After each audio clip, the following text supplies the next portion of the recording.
Assalamualaikum warahmatullahi wabarakatuh. Matur nuwun Bapak, adik-adik remaja Masjid Kedamaian yang sudah berkenan mengundang kami. Saya kemarin berdek Pak, dapat undangan seminar seminar. Saya aja kebetulan saya yang dapat ilmunya lebih dulu. Tak seminar aku berdua Pak. Matur nuwun. Terima kasih adik-adik remas, adik-adik yang mau memasuki pranikah. Kalau kemarin saya di KUA sama Pak Mustaqim itu sudah calon pengantin Pak. Jadi kalau di sini persiapan menuju calon pengantin mungkin.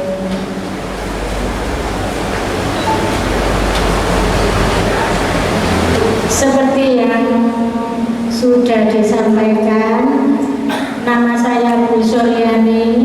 Saya pemegang program kesehatan reproduksi Puskesmas Kedamaian. Saya bikin Kedamaian juga Pak. Aslinya saya Lampa Pak. Lampa, terus kebetulan dinasnya dulu di Puskesmas Rengenano. Terus tahun 2017 insya Allah mutasi ke Puskesmas Kedamaian. Jadi saya pilih Pak, masih ke Lampa, ke Rengenano. Kebetulan saya diberi amanah Pak untuk menggantikan Bu Jumium almarhum menjadi bidan desa Nurung. Kita mulai ya adik-adik, kita sharing aja barangkali nanti saya dalam penyampaian kurang bisa dimengerti, mohon ditanyakan. Sebenarnya ini yang diundang Bapak Kepala Puskesmas, kebetulan beliaunya mungkin ada sesuatu, jadi kemarin itu diwakilkan pada saya. Mohon maaf Pak.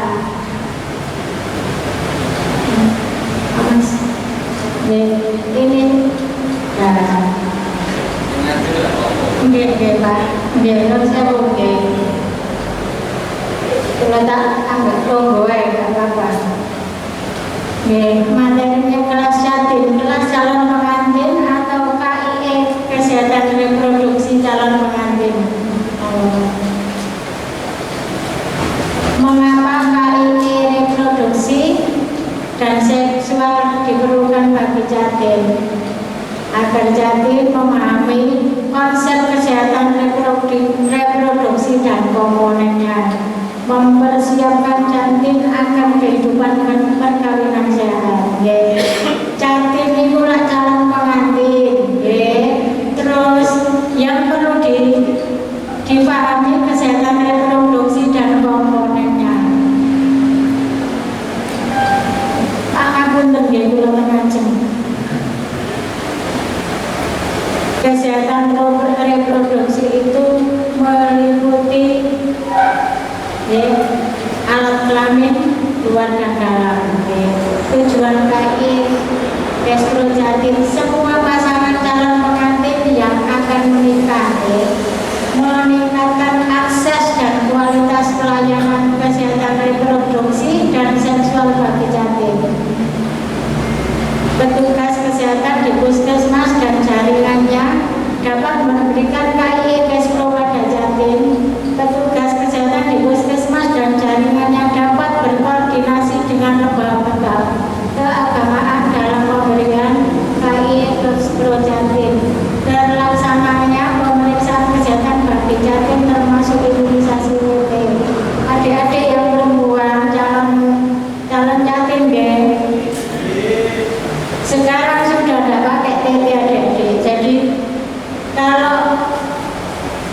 calon pengantin itu wanita usia subur khususnya kalau umurnya sudah 20 tahun screening TT-nya sudah T5, jadi jangan takut disuntik. Biasanya Bu itu disuntik lah boten nggih. Jadi kalau pelaksanaan pemeriksaan calon pengantin di puskesmas itu ada pemeriksaan fisik meliputi tinggi badan, pengukuran tinggi badan, berat badan, tensi, nadi, suhu.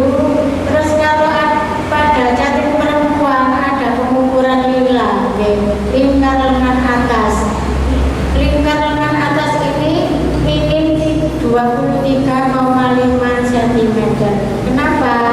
Kalau kurang dari 23,5 cm ini dikatakan kekurangan energi kronis. Dikhawatirkan apa? Nanti kalau hamil terjadi keguguran, satu. Kedua, bisa lahir sebelum waktunya.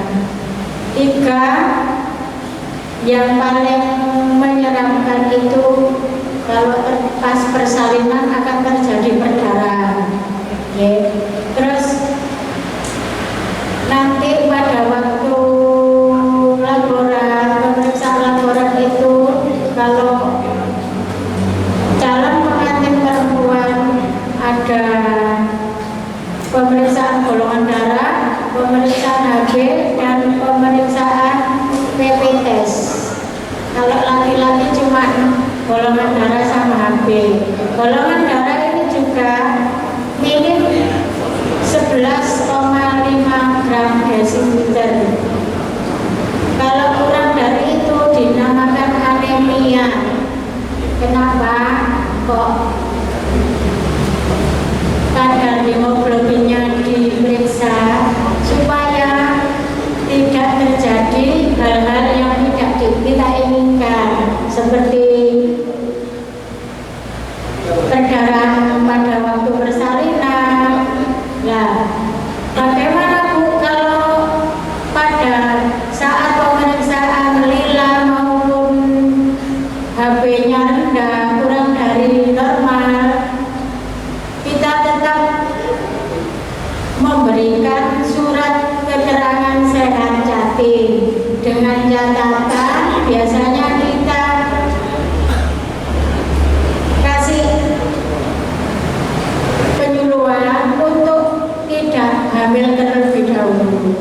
Nanti biasanya kalau sudah dapat surat keterangan sehat Jatim, sekarang ada pendampingan tim pendamping keluarga untuk download LCMIL dan download sertifikat layak menikah. Biasanya di desa langsung ada kadernya nanti didampingi.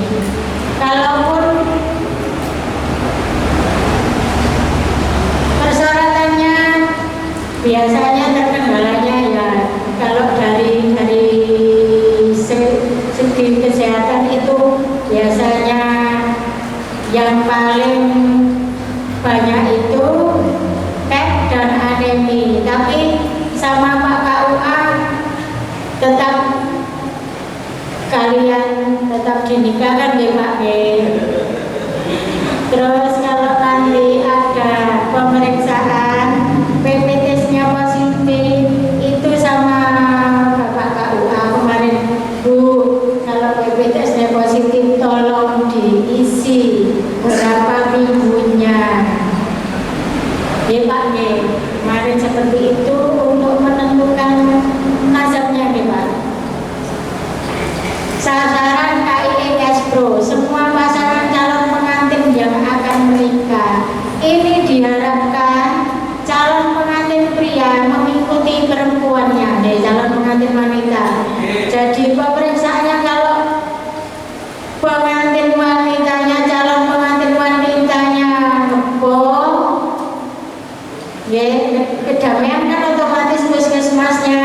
Terus yang laki dari misalnya dari Meliorejo itu ikut ke DPW-nya, ikut pengantin wanitanya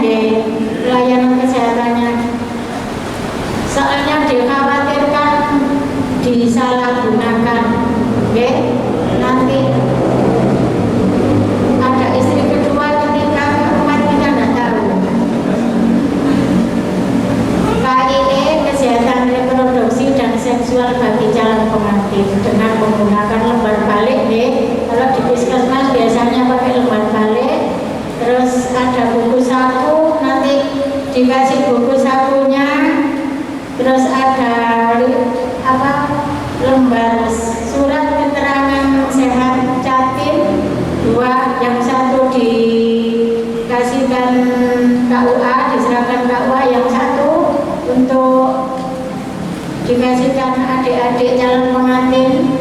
Biasanya ada 2 hasil pemeriksaannya, itu nanti bisa dibaca-baca. Oke, kalau buku satu Jatimnya cuma dapat 1, itu dibaca berdua nanti kalau sudah menikah. Oke. Nah, pelaksanaan KIE Jatim biasanya ada sasaran individu dan kelompok.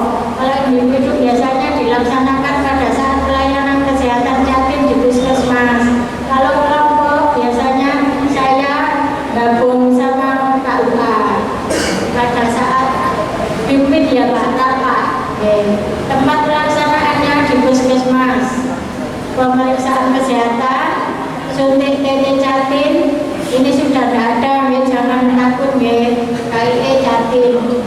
Di kantor agama, lembaga agama atau gereja wihara, bimbingan rohani bagi calon pengantin, ya. KIE Jatim, forum lain yang memungkinkan.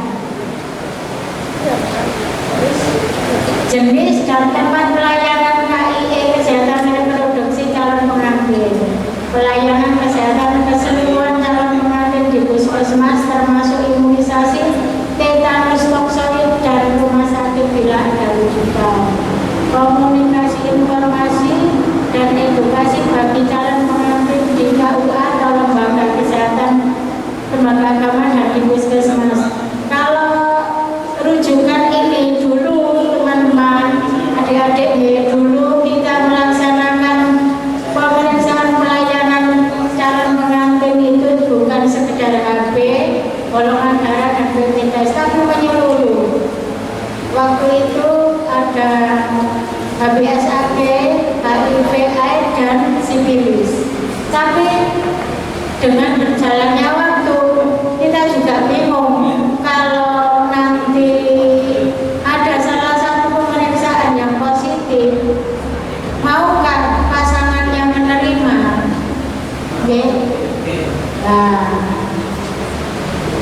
satu, kedua, Pak Mudin itu kan sambat, Bu, kok larang teman. Memang ini pemeriksaan ini tidak di-cover oleh Dinas Kesehatan, jadi mandiri. Waktu itu sekitar 100 untuk satu orang, ya sekitar 200 untuk satu pasang deh.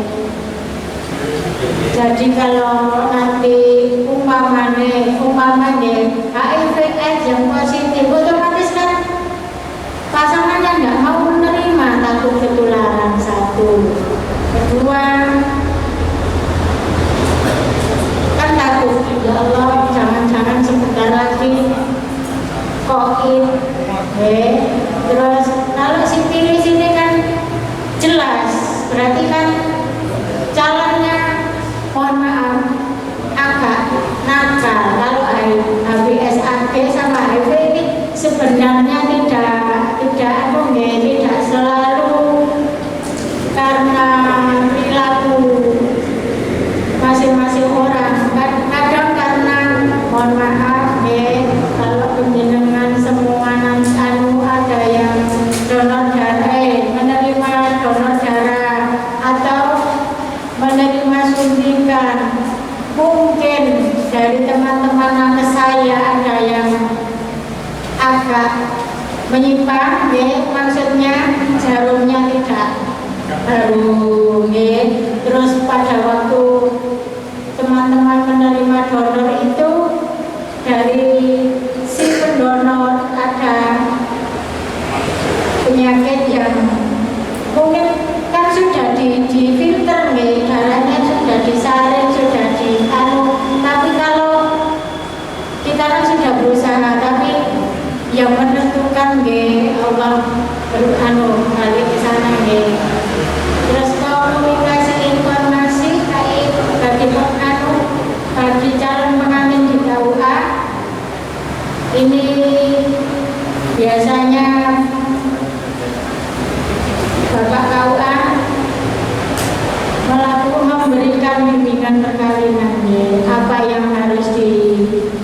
dilakukan, apa yang harus dilakukan.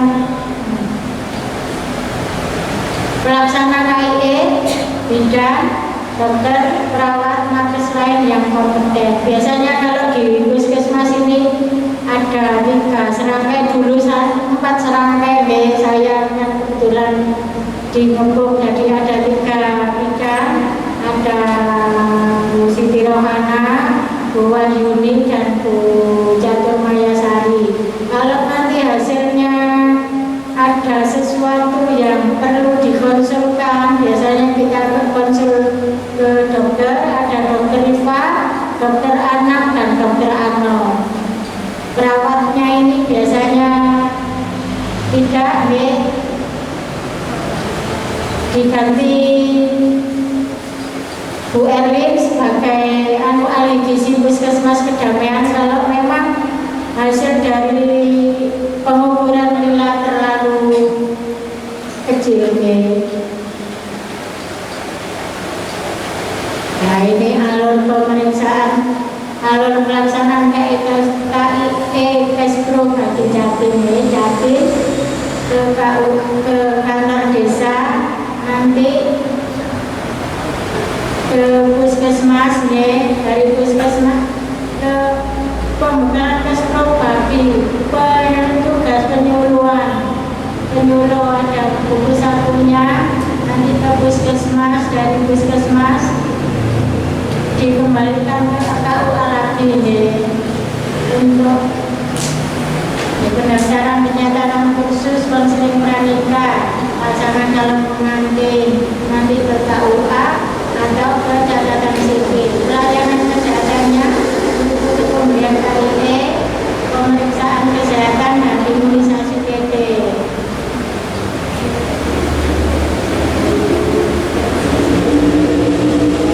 Informasi keagamaan ke KUA, kursus pengantin, jadi Jatim, ke KUA ada kelas pengantin, ada pemeriksaan kesehatan.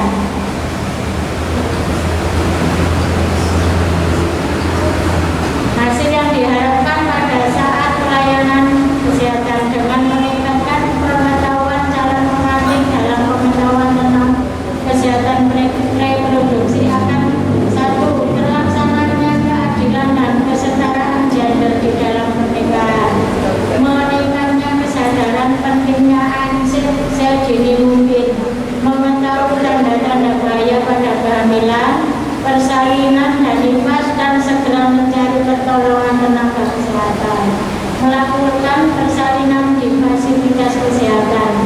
Nah, ini terlaksananya keadilan dan kesetaraan gender di dalam pernikahan. Sekarang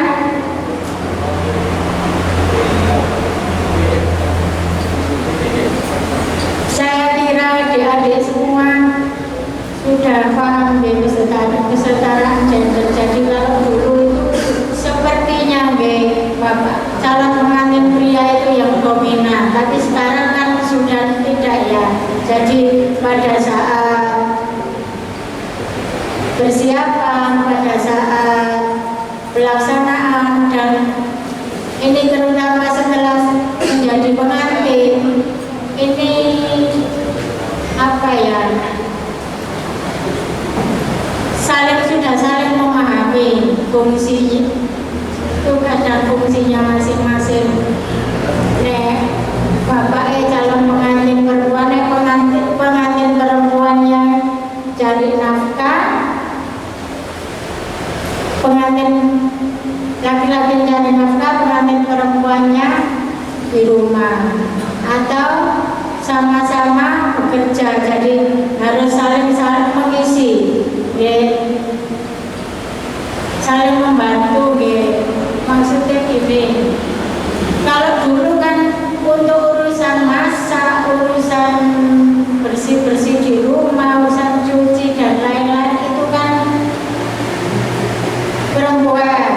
Kalau sekarang kan enggak. Jadi kalau mas-masnya nanti pada saat sudah berumah tangga dimintai sama istrinya untuk membantu bersih-bersih, mencuci, itu bukan karena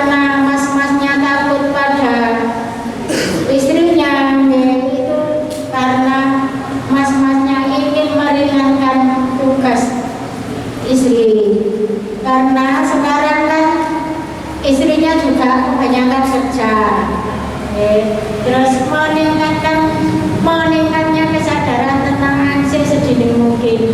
Ini kalau nanti penjenengan sudah hamil, ini ada ANC. ANC itu pemeriksaan kehamilan. Pertama, pada saat penjenengan nanti mendapati tidak haid, kan curiga, oh jangan-jangan saya hamil. Biasanya kan penjenengan langsung gercep beli tes pack, kalau sudah ada tanda garis 2, Anda berarti sudah hamil. Nah ini cepat-cepat ke Bu Bidan. Tidak apa-apa kalau penjenengan nanti ke dokter spesialis, harus USG ke rumah sakit, monggo. Tapi saya minta jangan sampai penjenengan meninggalkan Bu Bidannya, Bu Bidan desa. Kalau di sini Bu Ani, di sebelahnya, di belakangnya Balai Desa itu. Nanti kalau ada apa-apa, soalnya kalau ANC terpadu yang harus mendaftarkan juga Bu Bidan desa masing-masing. Nah, untuk ANC terpadu ini nanti yang perlu diperiksa juga banyak. Kalau pada saat pelayanan kesehatan calon pengantin cuman HB dan Polda, PPTS. Kalau ini banyak HB, golongan darah, terus GDA, GDA itu pemeriksaan gula darah, ada BSAG, ada sipilis, ada HIV, ada pemeriksaan urin. Gunanya apa? Pada saat penjenengan diperiksa BSAG, kalau positif ini langsung Bu Bidannya biasanya melaporkan ke Dinas Kesehatan untuk dimintakan vaksin hiperhead. Kalau penjenengan tidak ANC terpadu, katakanlah penjenengan ANC terpadu, tapi pada saat-saat trimester akhir kurang dari 1 bulan dari hari perkiraan lahir, kadang kan maju, itu kita nggak bisa ngasih, kita nggak bisa mengusulkan hiperheadnya. Lah kalau tidak di-cover Dinas Kesehatan itu vaksinnya itu mahal sekali, sekitar 4 juta. Dan tidak semua rumah sakit siap. Seperti kemarin pasien saya di Anwar Medika tidak siap, akhirnya harus saya rujuk ke Rumah Sakit Sidoarjo, Rumah Sakit Umum Sidoarjo. Dan ini tidak bisa lahir sekarang besok disuntik, tidak bisa. Jadi lahir sekarang maksimal 1 jam sudah harus mendapat vaksin ini. Jadi pada saat penjenengan nanti mau melahirkan, ini nggak boleh di bidan, harus di rumah sakit. Pada saat nanti dirujuk sama Bu Bidan, Bu Bidannya sudah membawa vaksin hiperhead ini. Jadi ada serat terima, ada macam-macam ya. Fungsinya untuk apa? Untuk memutus mata rantai penyebaran penularan dari ibu ke bayinya. Kalau enggak, nanti terus jadi penularan nanti putrane penjenengan menikah, nulari bojone, nulari anaknya, terus seperti itu. Terus kalau HIV AIDS ini juga seperti itu. Nanti kalau ada ditemukan hasilnya non reaktif, jadi nanti kita rujuk ke Rumah Sakit Ibnu Sina untuk mendapatkan obat untuk mempertinggi daya tahan tubuh. Dan pada saat penjenengan melahirkan tidak boleh di sembarang rumah sakit. Kalau di sini ini di Kabupaten Gresik Rumah Sakit Ibnu Sina, karena peralatan dan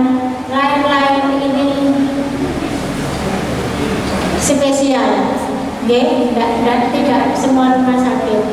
Kalau sifilis positif, kita akan merujuk juga untuk mendapatkan pengobatan biar nanti pada saat persalinan tidak terjadi penularan dari jalan lahir ke anaknya. Biasanya seperti itu.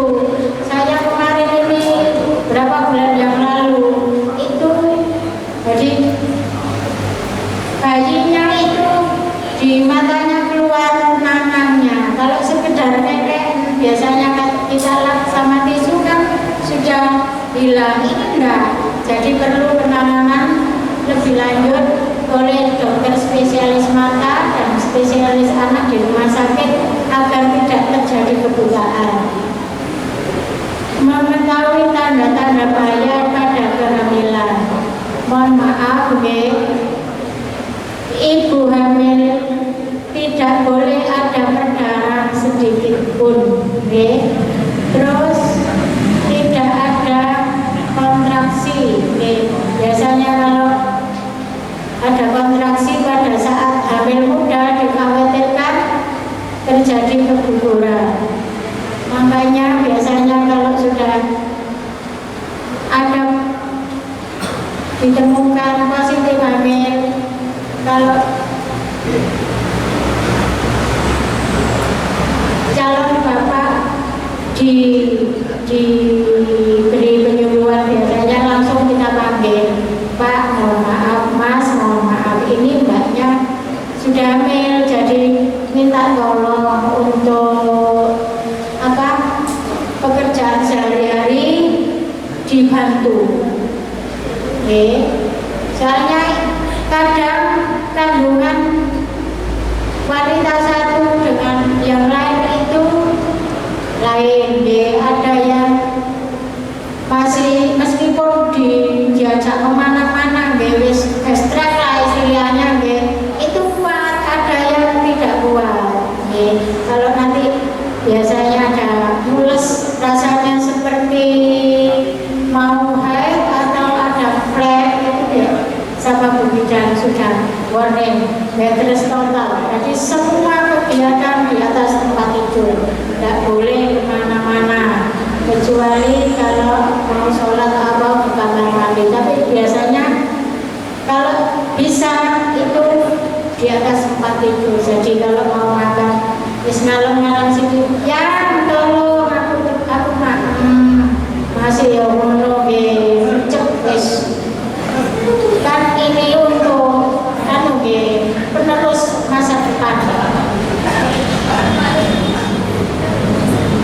Tanda-tanda bahaya pada persalinan ini kadang-kadang ada yang sebelum persalinan mengeluarkan darah sebanyak sekali. Nah, ini dikhawatirkan ada plasenta, ari-ari niku lepas sadurunge bayi lahir, atau plasentanya di depan. Plasenta kan harusnya di belakang, ini ada yang di depan, ada yang letak rendah. Letak rendah ini kadang masih bisa pada saat kepala turun ini masih bisa nyisik, tapi ada yang tidak bisa. Nah, yang paling mengerikan pada saat persalinan itu ada perdarahan. Perdarahan ini harus diganti dengan darah, nggak bisa diganti dengan infus. Biasanya kalau sudah bayi lahir, plasenta belum lepas, bior. Biasanya bidannya ini sudah spot jantung, keringetnya sak jagung-jagung.